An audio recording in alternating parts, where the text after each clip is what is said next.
ನಮಸ್ತೆ ವೀಕ್ಷಕರೇ, ನಾನು doctor Vinutha Rajesh. Star destiny ವೀಕ್ಷಕರಿಗೆ ಎಲ್ಲರೂ ನನ್ನ ಕಾರ್ಯಕ್ರಮಕ್ಕೆ ಸ್ವಾಗತ. ಇವತ್ತು ನಾನು ಮಾತಾಡ್ತಿರುವಂತಹ ವಿಶೇಷವಾಗಿರುವಂತಹ ನಕ್ಷತ್ರ ಪೂರ್ವ ಭಾದ್ರಪದ, ಪೂರ್ವ ಭಾದ್ರ ಅಂತಲೂ ಸಹ ಶಾರ್ಟ್ ಆಗಿ ಕರೆಯುವಂಥದ್ದು.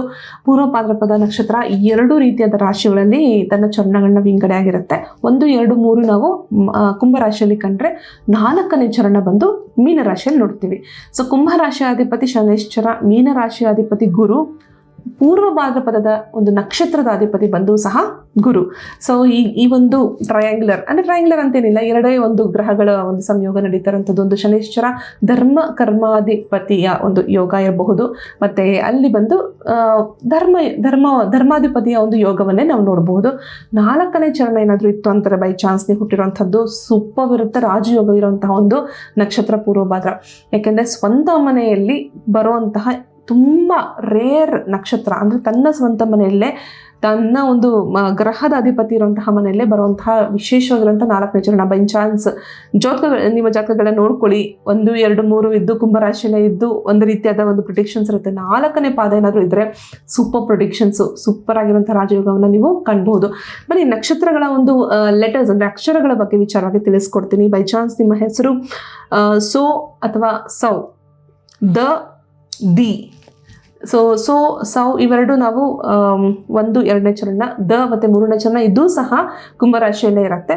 ದಿ ಅನ್ನೋಂಥ ಅಕ್ಷರ ಬಂದಿತ್ತು ಅಂತಂದರೆ ಅದು ನಿಮಗೆ ಗುರುವಿನ ಒಂದು ಸ್ಥಾನವಾಗಿರುವಂತಹ ಮೀನರಾಶಿಯ 4ನೇ ಒಂದು ಚರಣ ಪೂರ್ವ ಭಾದ್ರಪದ ನಕ್ಷತ್ರದ ಚರಣವನ್ನು ನಾವು ಕಾಣಬಹುದು.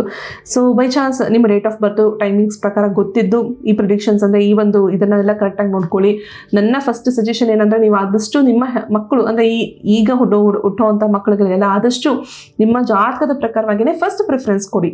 ಇಲ್ಲ ಅಂದಾಗ then you go for numerology. ಅದ್ರ ಪ್ರಕಾರವಾಗಿ ನೀವು ನೇಮ್ ಕರೆಕ್ಷನ್ಸ್ ಇರ್ಬೋದು, ಅಥವಾ ನಿಮ್ಗೊಂದು ಒಳ್ಳೆ ಯೋಗ ಸಿಗ್ತಾ ಇಲ್ಲ, ನಿಮಗೆ ಲಕ್ ಫೇವರ್ ಆಗ್ತಾ ಇಲ್ಲ, ಇಷ್ಟೆಲ್ಲ ನಾನು ಹಾರ್ಡ್ ವರ್ಕ್ ಮಾಡ್ತಿದ್ರು ನನಗೆ ರೆಕಗ್ನಿಷನ್ ಸಿಗ್ತಾ ಇಲ್ಲ, ನನಗೇನು ಅಲ್ಲಿ ಬೆನಿಫಿಟ್ ಆಗ್ತಿಲ್ಲ, ಇವೆಲ್ಲವೂ ಸಹ ನೀವು ಯೋಗಗಳು ನೀವು ನೋಡ್ಕೊಳ್ಬಹುದು. 1, 2, 3 ಚರಣದಲ್ಲಿ ನೀವು ಇತ್ತು ಅಂತಂದರೆ 2026 ನಾವು ಇವತ್ತು ಮಾತಾಡ್ತಾರಂತಹ ವಿಶೇಷವಾಗಿ 2026 ಕ್ಯಾಲೆಂಡರ್ ವರ್ಷ ಬದಲಾವಣೆಯ ಒಂದು ವಿಶೇಷ ಸಂಚಿಕೆ ಇದು. ಸೊ ಇದರಲ್ಲಿ ನಿಮಗೆ ಆನ್ ಸೈಟ್ ಹೋಗುವಂಥ ಆಪರ್ಚುನಿಟಿ ತೋರಿಸ್ತಿದೆ. ನೀವು ಹೊರ ದೇಶಕ್ಕೆ ಟ್ರಾವೆಲ್ ಮಾಡುವಂಥದ್ದು, ಸ್ಟಡೀಸ್ ವಿಚಾರವಾಗಿಯೂ ಇರಬಹುದು, ಕೆಲಸಕ್ಕೆ ಹೋಗುವಂಥ ವಿಚಾರವಾಗಿಯೂ ಇರಬಹುದು. ಟ್ರಾವೆಲ್ ಅಂತೇನಿಲ್ಲ, ಬಟ್ ನೀವು ಹೋಗುವಂಥ ಒಂದು ಉದ್ದೇಶ ಇರುತ್ತೆ, ಒಂದು ಓದೋದಕ್ಕೆ ಅಥವಾ ಏನೋ ಒಂದು ಫರ್ದರ್ ಸ್ಟಡೀಸ್ಗೋ, ಒಂದು ಸರ್ಟಿಫಿಕೇಷನ್ಗೋ, ಅಥವಾ ಏನೋ ಒಂದು ಕಂಪ್ಲೀಷನ್ಗೆ ನೀವು ಹೋಗಬೇಕಾಗತ್ತೆ. ಅಥವಾ 2ನೇ ಉದ್ದೇಶ, ನೀವು ಕೆಲಸದ ಮೇಲೆ ನಿಮಗೆ ಕಳಿಸುವಂಥ ಸಾಧ್ಯತೆಗಳು ಹೆಚ್ಚಾಗಿದೆ. ಈವನ್ 4ನೇ ಚರಣಕ್ಕೂ ಸ್ವಲ್ಪ ಮಟ್ಟಿಗೆ ಪರವಾಗಿಲ್ಲ, ಬಟ್ ತುಂಬ ಅಂದರೆ ಹೆಚ್ಚಾಗಿ ನಾವು ನೋಡುವಂತಹ ಒಂದು ಪ್ರೊಫೆಷನ್ ಅಂತ ಅಂದರೆ ಇದು ಲೆಕ್ಚರರ್ಸ್ ಜಾಸ್ತಿ. ಈ ಒಂದು ರಾಶಿ ನಕ್ಷತ್ರದಲ್ಲಿ ಲೆಕ್ಚರರ್ ಆಗಿರುವಂಥದ್ದು, ಸ್ಕೂಲ್ ಟೀಚರ್ಸ್ ಆಗಿರುವಂಥದ್ದು, ಇಂಥ ಪ್ರೊಫೆಷನ್ ನಾವು ಹೆಚ್ಚಾಗಿ ಕಾಣ್ತೀವಿ.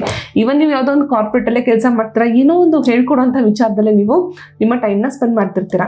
ಸೊ ಜಾಬ್ ಚೇಂಜ್ ಆಗುವಂಥದ್ದು ಕೂಡ ಕಾಣ್ತಾ ಇದೆ second half of the year. By chance ನೀವು ಚೇಂಜ್ ಮಾಡೋಕ್ಕೆ ಟ್ರೈ ಮಾಡ್ತಿದ್ದೀನಿ ಮೇಡಮ್ ಅಂತಂದರೆ, ಈವನ್ ನಾವು ನೋಡುವಂಥ ವಿಚಾರದಲ್ಲಿ ತುಂಬ ಜನ ಕುಂಭರಾಶಿ ಇರ್ಬೋದು, 1, 2, 3ನೇ ಚರಣಗಳಿದ್ದಾಗ ಆ ಒಂದು ರಾಶಿಯಲ್ಲಿ ವಿಶೇಷವಾಗಿ ನಾವು ನೋಡುವಂಥದ್ದು ಗೌರ್ಮೆಂಟಲ್ಲಿ ಕೆಲಸ ಮಾಡುವಂಥವ್ರು ಹೆಚ್ಚಾಗಿ 2026 ಅದು ಕೂಡ ಇದೆ.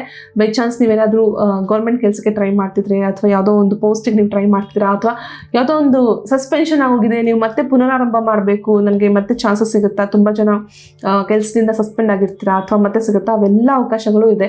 ಟ್ರಾನ್ಸ್ಫರ್ ವಿಚಾರವಾಗಿಯೂ ಸ್ವಲ್ಪ ಮಟ್ಟಿಗೆ ಅವಕಾಶಗಳು ಕಾಣಿಸ್ತಾ ಇದೆ, ಅದು ಕೂಡ ಗೌರ್ಮೆಂಟ್ ಕೆಲಸದವ್ರಿಗೆ ತುಂಬ ಚೆನ್ನಾಗಿದೆ.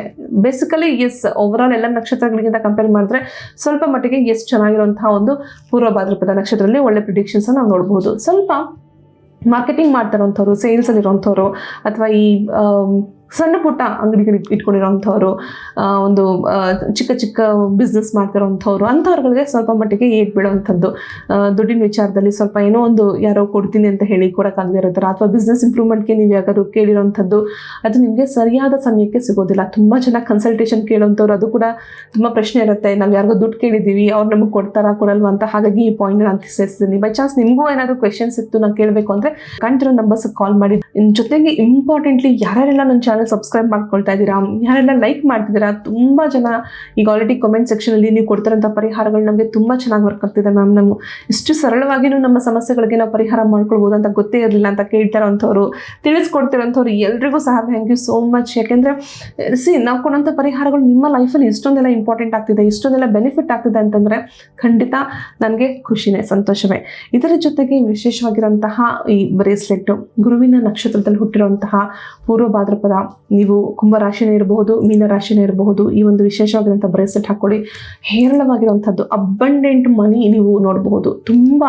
ತುಂಬ ಜನ ಅಲ್ಲ ಬೇಕು, ಎಸ್ಪೆಷಲಿ ಎಸ್ ಮ್ಯಾಮ್ ನಾವು ಇದನ್ನೇ ನೋಡ್ತಿದ್ವಿ ಅನ್ನೋಂಥವ್ರಿಗಂತೂ ಇದು ತುಂಬ ಈಸಿಯಾಗಿರೋಂಥ ಒಂದು ಪರಿಹಾರ. ತುಂಬ ಜನ ಕೇಳ್ತಿರ್ತಾರೆ ಅಬ್ಬಂಡೆನ್ಸ್ ಇನ್ ಮನಿ, ನನಗೆ ಹೆಚ್ಚೆಚ್ಚು ದುಡ್ಡಿನ ಒಂದು ಫ್ಲೋ ಆಗಬೇಕು, I need money, I want money. ಎಷ್ಟು ಜನ ನೀವು ಪರಿಹಾರಗಳನ್ನ ಸರಳವಾಗಿ ಮಾಡ್ಕೊಂಡಿರ್ತೀರಾ. This will help you. Abundance of money ತುಂಬ ಚೆನ್ನಾಗುತ್ತೆ. ವಿಶೇಷವಾಗಿ ಗುರುಗಳ ಒಂದು ಮಂತ್ರವಾಗಿರುವಂತಹ ಓಂ ಗ್ರಾಂ ಗ್ರೀಂ ಗ್ರಂ ಸಹ ಗುರವೇ ನಮಃ, ಇದನ್ನು ಸಹ ನಿಮ್ಮ ಹತ್ರ ಮಾಲೆ ಇದ್ರೆ ಅದರಲ್ಲೂ ಏನಾದರೂ ಈ ಎಲೋ ಅವೆಂಚುರಿನ್ನು ಅಥವಾ ನಿಮ್ಮ ಹತ್ರ ಸಿಟ್ರಿನ್ನು ಆ ರೀತಿಯಾದ ನಮ್ಮ ಹತ್ರ ತುಂಬ ಜನ ತೊಗೊಂಡಿರ್ತೀರ ನೀವು. ಸೊ ನಿಮ್ಮ ಹತ್ರ ಇತ್ತು ಅಂತಂದರೆ ಖಂಡಿತ ಈ ಮಂತ್ರವನ್ನು 108 ಸಲ ಪ್ರತಿನಿತ್ಯ ಚಾಂಟ್ ಮಾಡಿ. ನಿಮ್ಮ ಎಲ್ಲ ಕಷ್ಟಗಳು, ನಿಮ್ಮ ಏನೆಲ್ಲ ಬ್ಲಾಕ್ ಆಗ್ತಿದೆ, ಏನೋ ಒಂದು ಕೆಲಸ ಮಾಡೋಕ್ಕೆ ಹೋಗ್ತೀನಿ ಮ್ಯಾಮ್ ನಂಗೆ ಸ್ಟಕ್ ಆಗುತ್ತೆ, ಏನೋ ಒಂದು ಹೊಸ ಬಿಸ್ನೆಸ್ ಮಾಡೋಕ್ಕೆ ಹೋಗ್ತೀನಿ ನನಗೇನು ರಿಸಲ್ಟ್ಸೇ ಬರೋಲ್ಲ, ಏನೋ ಒಂದು ಆನ್ಲೈನ್ ಬಿಸ್ನೆಸ್ ಮಾಡೋಣ, ಇನ್ನೊಂದು ವಾಟ್ಸಪ್ಪಲ್ಲಿ ಸ್ಟಾರ್ಟ್ ಮಾಡೋಣ, ಆನ್ಲೈನಲ್ಲಿ ಸ್ಟಾರ್ಟ್ ಮಾಡೋಣ, ಸಣ್ಣದಾಗಿ ಸ್ಟಾರ್ಟ್ ಮಾಡೋಣ ಅಂತೀನಿ, ಇದೆಲ್ಲ ಅಡಚಣೆ ಆಗ್ತಿರುತ್ತೆ. ಮನೇಲಿ ಬೇಡ ಅಂತಾರೆ, ಹಸ್ಬೆಂಡ್ ಬೇಡ ಅಂತಾರೆ, ಈ ರೀತಿ ಒಂದಲ್ಲ ಒಂದು ಪ್ರಾಬ್ಲಮ್ಸ್ ಅನ್ನು ಕಾಣ್ತಾನೆ ಇರುತ್ತೆ. ಏನು ಮಾಡಬೇಕು? ಇಂಥ ಒಂದು ಪರಿಹಾರಗಳು ಸರಳವಾಗಿರುವಂಥವು ಇವೆಲ್ಲ ನಿಮಗೆ ಅಟ್ರಾಕ್ಟ್ ಆಗುತ್ತೆ. This all brings you attraction, lot of attraction. ನಿಮ್ಗೆ ಸಿಕ್ತಾಗಲೇ ನೀವು ಜನಗಳ ಅಟ್ರಾಕ್ಟ್ ಆಗಬೇಕು, ದುಡ್ಡನ್ನು ಅಟ್ರಾಕ್ಟ್ ಮಾಡ್ಕೊಳ್ಬೇಕಾಗತ್ತೆ. ಆವಾಗಲೇ ನಿಮಗೆ ನಿಮ್ಮ ಎಲ್ಲ ಕಷ್ಟಗಳು ಕೂಡ ಪರಿಹಾರ ಆಗಲಿಕ್ಕೆ ಸಾಧ್ಯ ಆಗ್ಬೋದು ಅಲ್ವಾ. ಇದರ ಜೊತೆಗೆ ಇನ್ನೇನಾದರೂ ಪರಿಹಾರಗಳಿದ್ರೆ ನೀವು ಕನ್ಸಲ್ಟೇಷನ್ ಮೂಲಕ ಖಂಡಿತ ತಿಳ್ಕೊಳ್ಬಹುದು. ಇಷ್ಟು ಹೇಳ್ತಾ ಕಾರ್ಯಕ್ರಮ ಮುಗಿಸೋಣ. ಸರ್ವೇ ಜನ ಸುಖಿನೋ ಭವಂತು, ಸನ್ಮಂಗಳಾನಿ ಭವಂತು. ಧನ್ಯವಾದಗಳು.